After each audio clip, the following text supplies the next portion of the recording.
नमस्कार दोस्तों, मैं मुक्ता सक्सेना आप सबके समक्ष श्री रामधारी सिंह दिनकर जी द्वारा रचित महाकाव्य रश्मि रथी के षष्ठ सर्ग का सारांश एवं काव्य पाठ प्रस्तुत करती हूँ।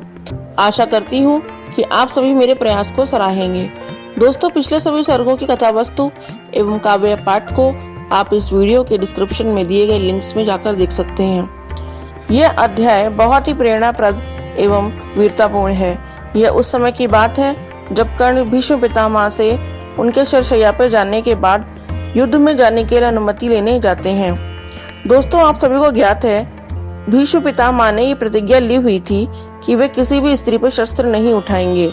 इस बात का फायदा उठाकर अर्जुन शिखंडी को आगे कर देते हैं। तब भीष्म पितामह अपने शस्त्र रख देते हैं। उनको निशस्त्र देखकर अर्जुन उन्हें अपने बाणों से बींध देते हैं। इस प्रकार भीष्म पितामह शरशैया पर आ जाते हैं। इस सर्ग में भीष्म पितामह इस बात से प्रायः प्रत्यक्ष रूप से खिन्न रहते थे क्योंकि दुर्योधन अपने परम मित्र कर्ण का कहा मानते थे। एक प्रकार से दुर्योधन के प्रति प्रेम और विश्वास को लेकर भीष्म पितामह और कर्ण में भीतर ही भीतर प्रतिस्पर्धा रहती थी। अतः भीष्म कर्ण से कभी भी मीठी बात नहीं बोलते थे। युद्ध आरंभ के पूर्व उन्होंने कर्ण को अर्धरथी कह दिया था। इस बात का कर्ण बुरा मान गए। उन्होंने भीष्म पितामह से कहा कि अब यह नहीं हो सकता कि आप और मैं एक साथ रण में प्रवेश करें, इसलिए उचित यही रहेगा कि आप अकेले लड़ें। निश्चित यह हुआ कि पहले भीष्म युद्ध करेंगे और भीष्म जब तक लड़ते रहे। कर्ण ने शस्त्र नहीं उठाया। 10 दिनों के बाद जब भीष्म शरशैया पर गिरे तब कर्ण उनसे युद्ध में प्रवेश करने की अनुमति मांगने गए। गुरुकुल का दीपित ताज गिरा, थककर बूढ़ा जब बाज गिरा, भूल उठित पितामह को विलोक, छा गया समर में महाशोक। कुरुपति ही धैर्य न खोता था, अर्जुन का मन भी रोता था। षष्ठ सर्ग का आरंभ इसी प्रसंग से होता है जब कर्ण युद्ध आरंभ होने के पहले पितामह भीष्म से आज्ञा लेने उनके समीप जाते हैं। राधेय किंतु जिनके कारण था अब तक किए मौन धारण, उनका शुभ आशीष पाने को, अपना सधर्म निभाने को, वह शरशैया की ओर चला, पग पग हो विनय विभोर चला। पितामह की यह स्थिति देखकर कौरवों का हृदय भी व्याकुल था और अर्जुन भी व्यथित थे। भीष्म पितामह को इच्छा मृत्यु वरण का वरदान था। इस कारण उन्होंने सूर्य के उत्तरायण आने पर प्राण त्यागने की इच्छा प्रकट की। अतः वे शरशैया पर जाने के बाद भी जीवित थे और युद्ध देखते रहे। जब कर्ण उनसे अनुमति लेने गए तो पितामह ने उनको हृदय से लगाकर कहा, अब युद्ध समाप्त हो जाना चाहिए। वे कर्ण से कहते हैं कि यह महायुद्ध किस ओर ले जाएगा और संसार से मानवता ही मिट जाएगी। ऐसी विजय किस काम की? जिस प्रकार श्री कृष्ण पांडवों को मिले उसी प्रकार तुम भी कौरवों के संबल हो। तुम दुर्योधन से जाके कहो कि वह अपने मन से द्वेष मिटाकर पांडवों से मिल ले और अब युद्ध में किसी प्रकार की कोई हानि ना हो। मेरा बलिदान ही अंतिम हो और मेरी सभी संतानें सदा सुख से रहें। परंतु कर्ण कहते हैं, अब संधि का क्या काम? अब तो विजय बिना विश्राम नहीं, इसलिए आशीर्वाद दीजिए कि मैं युद्ध में विजयी रहूं। कल तक शांति का मार्ग देख सकते थे, परंतु अब युद्ध सामने देखकर पैर वापस खींचना उचित नहीं। आप मेरा भी तो रण कौशल देखिए, मुझे भी अपने व्रत का पालन करने दे। मुझे युद्ध क्षेत्र पुकार रहा है। तब गंगा पुत्र भीष्म ने निराशा भरे स्वर में कर्ण को युद्ध में जाने की अनुमति दे दी। उनकी चरण वंदना करके सूर्य को प्रणाम करके कर्ण युद्ध गर्जना करने चला। षष्ठ सर्ग भाग 1। नरता कहते हैं जिसे सत्व, क्या वह केवल लड़ने में है? पौरुष क्या केवल उठा खड्ग मारने और मरने में है? तब उस गुण को क्या कहें? मनुज जिससे न मृत्यु से डरता है लेकिन तब भी मारता नहीं, वह स्वयं विश्वित मरता है वंदनीय नर कौन? विजय हित जो करता है प्राण हरण, यह सबकी जान बचाने को देता है जो अपना जीवन। चुनता आया जय कमल आज तक विजयी सदा कृपाणों से, पर आह निकलती ही आई हर बार मनुज के प्राणों से। आकुल अंतर की आह मनुज की इस चिंता से भरी हुई, इस तरह रहेगी मानवता कब तक मनुष्य से डरी हुई? पार्श्विक वेग की लहर लहू में कब तक धूम मचाएगी? कब तक मनुष्यता पशुता के आगे यूं झुकती जाएगी? यह जहर न छोड़ेगा उभार, अंगार न क्या बुझ पाएंगे? हम इसी तरह क्या हाय सदा पशु के पशु ही रह जाएंगे? किसका सिंगार, किसकी सेवा, नर का ही जब कल्याण नहीं, किसके विकास की कथा, जनों के ही रक्षित जब प्राण नहीं। इस विस्मय का क्या समाधान? रह रह कर यह क्या होता है? जो है अग्रणी वही सबसे आगे बढ़ धीरज खोता है। फिर उसकी क्रोधाकुल पुकार सबको बेचैन बनाती है। नीचे कर क्षीण मनुष्यता को, ऊपर पशुत्व को लाती है। हाँ, नर के मन का सुधा कुंड लघु है, अब भी कुछ रीता है। वह अधिक आज तक व्यालों के पालन पोषण में बीता है। ये व्याल नहीं चाहते मनुष्य भीतर का सुधा कुंड खोले। जब जहर सभी के मुख में हो तब वह मीठी बोली बोले। थोड़ी सी भी यह सुधा मनुष्य का मन शीतल कर सकती है। बाहर की अगर नहीं, पीड़ा भीतर की तो हर सकती है। लेकिन धीरता किसे? अपने सच्चे स्वरूप का ध्यान करे। जब जहर वायु में उड़ता हो, पीयूष बिंदु का पान करे। पांडव यदि 5 ग्राम लेकर सुख से रह सकते थे तो विश्व शांति के लिए दुख कुछ और न क्या सह सकते थे? सुन कुटिल वचन दुर्योधन का। केशव ने क्यों यह कहा नहीं, हम तो आए थे शांति हेतु, पर तुम चाहो जो वही सही। तुम भड़काना चाहते अनल धरती का भाग जलाने को, नरता के नवे प्रसूनों को चुन चुन कर क्षार बनाने को।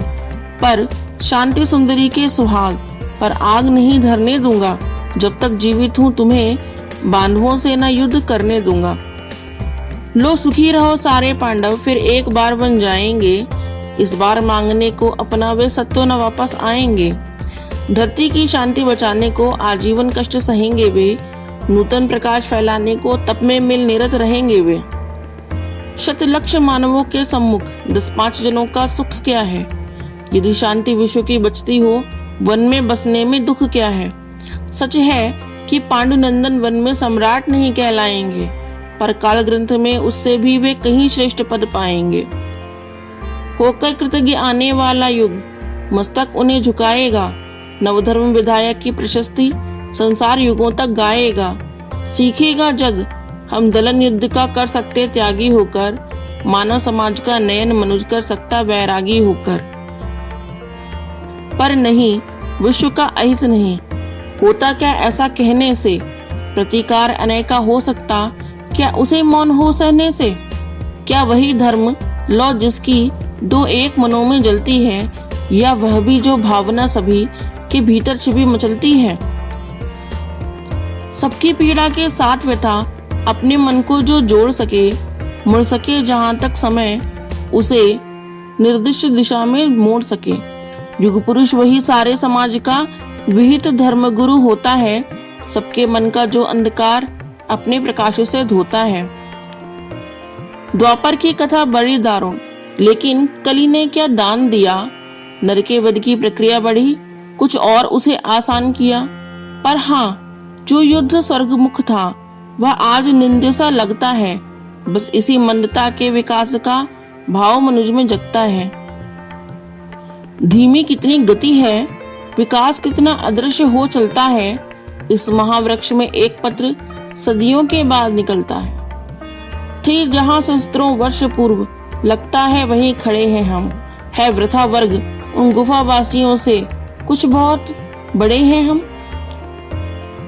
अनगढ़ पत्थर से लड़ो, लड़ो किटकिटा नखों से, दांतों से, या लड़ो वृक्ष के रोम गुच्छ पूरित वज्रीकृत हाथों से, या चढ़ विमान पर नर मुट्ठियों से। गोलों की वृष्टि करो, आ जाए लक्ष्य में जो कोई, निष्ठुर हो सबके प्राण हरो। ये तो साधन के भेद, किंतु भावों में तत्व नया क्या है? क्या खुली प्रेम आंख अधिक, भीतर कुछ बड़ी दया क्या है? झर गई पूंछ रोमांत झरे, पशुता का झरना बाकी है। बाहर बाहर तन संवर चुका, मन अभी संवरना बाकी है। देवत्व अल्प पशुता अथोर, तम तोम प्रचुर परिमित आभा। द्वापर के मन पर भी प्रसरित थी यही आज वाली आभा। बस इसी तरह तब भी ऊपर उठने को नर अकुलाता था, पर पद पद के वासना जाल में उलझ उलझ रह जाता था।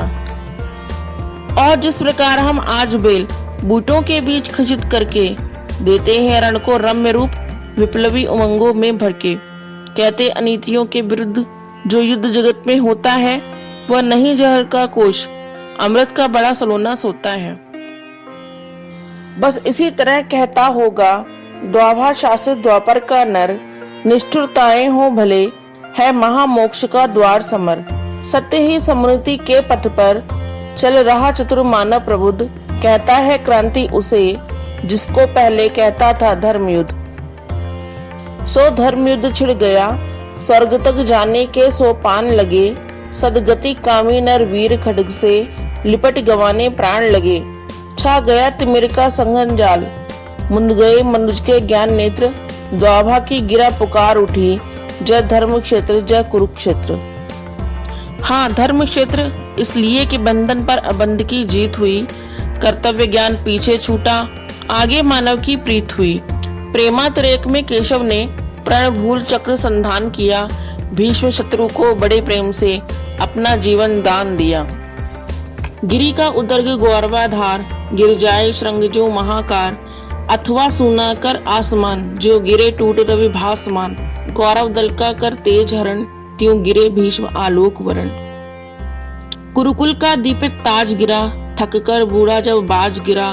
भूल उठित पिता महा को विलोक, छा गया समर में महाशोक। कुरुपति ही धैर्य न खोता था, अर्जुन का मन भी रोता था। रोध होकर तेज नया चमका, दूसरा सूर्य सिर पर चमका। कौरवी तेज दुर्जय उठा, रण करने को राधे उठा। सबके रक्षक गुरु आर्य हुए, सेना नायक आचार्य हुए। राधे किंतु जिनके कारण था अब तक किए मौन धारण, उनका शुभ आशीष पाने को, अपना सत्य धर्म निभाने को, वह सरसैया की ओर चला, पग पग हो विनय विभोर चला। छू भीष्म देव के चरण युगल, बोला वाणी राधेय सरल।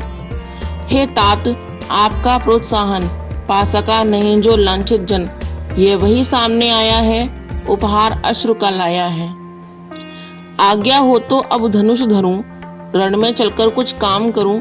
देखूं है कौन प्रलय उतरा, जिससे डगमग हो रही धरा। कुरुपति को विजय दिलाऊं मैं, यह स्वयं वीर गति पाऊं मैं। अनुचर की दोष क्षमा करिए, मस्तक पर वरद पाणी धरिए।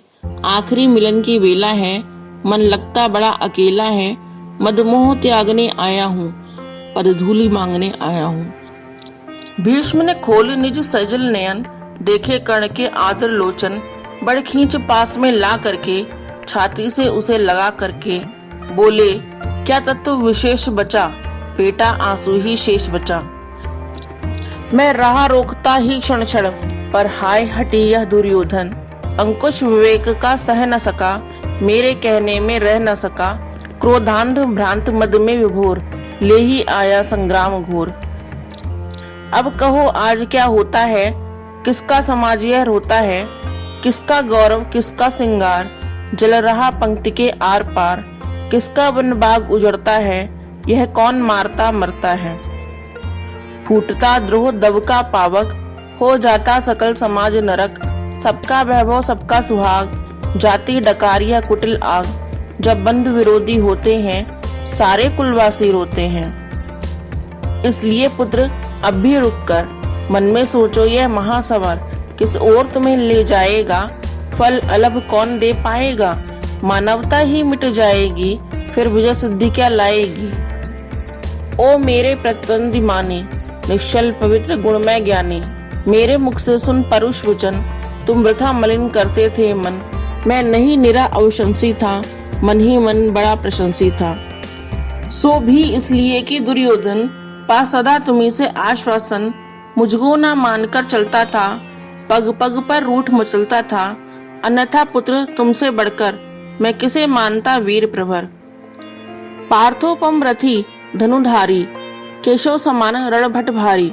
धर्मज्ञ धीर पावन चरित्र, दीनों दलित के विहित मित्र। अर्जुन को मिले कृष्ण जैसे, तुम मिले कौरवों को वैसे। पर हाय वीरता का संबल, रह जाएगा धनु ही केवल। यह शांति हेतु शीतल शुचिश्रम, भी कभी करेंगे वीर परम। ज्वाला भी कभी बुझाएंगे, या लड़कर ही मर जाएंगे। चल सके सुयोधन पर यदि वश, बेटा लो जग में नया सुयश। लड़ने से बढ़िया काम करो, आज ही बंद संग्राम करो, यदि इसे रोक तुम पाओगे, जग के त्राता कहलाओगे। जा कहो वीर दुर्योधन से, कर दूर द्वेष विष को मन से, वह मिल पांडवों से जाकर, मरने दे मुझे शांति पाकर। मेरा अंतिम बलिदान रहे, सुख से सारी संतान रहे। हे पुरुष सिंह, कर्ण ने कहा, अब और पंथ क्या शेष रहा। संकटापन जीवन समान है, बीच सिंधु में महायान। इस पार शांति उस पार विजय, अब क्या हो भला नया निश्चय। जय मिले बिना विश्राम नहीं, इस समय संधि का नाम नहीं। आशीष दीजिए विजय कर्ण, फिर देख सकूं ये भव्य चरण। जलयान सिंधु से तार सकूं, सबको मैं पार उतार सकूं। कल तक था पथ शांति का सुगम, पर हुआ आज वह अति दुर्गम। अब उसे देख ललचाना क्या, पीछे को पांव हटाना क्या। जय को कर लक्ष्य चलेंगे हम, अरिदल को गर्व दलेंगे हम। हे महाभाग, कुछ दिन जीकर देखिए और यह महासमर। मुझको भी प्रलय मचाना है, कुछ खेल नया दिखलाना है। इस दम तो मुख मोड़िए नहीं, मेरी हिम्मत तोड़िए नहीं। करने दीजिए सुव्रत पालन, अपने महान प्रतिभट से रण। अर्जुन का शीश उड़ाना है, कुरुपति का हृदय जुड़ाना है। करने को पिता अमर मुझको, है बुला रहा संगर मुझको। गांगे निराशा में भरकर, तब हे नर वीर प्रवर। जो भला लगे वह काम करो, जाओ रण में लड़ नाम करो।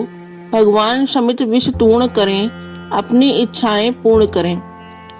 भीष्म का चरण वंदन करके, ऊपर सूर्य को नमन करके। देवता वज्र धनुधारी सा, केसरी अभय मगचारी सा। राधे समर की ओर चला, करता गर्जन घनघोर चला। कर्ण ने किस प्रकार से युद्ध क्षेत्र में अपना पराक्रम दिखाया, ये हम जानेंगे षष्ठ सर्ग के भाग 2 में, जिसका शीर्षक है कर्ण की ललकार।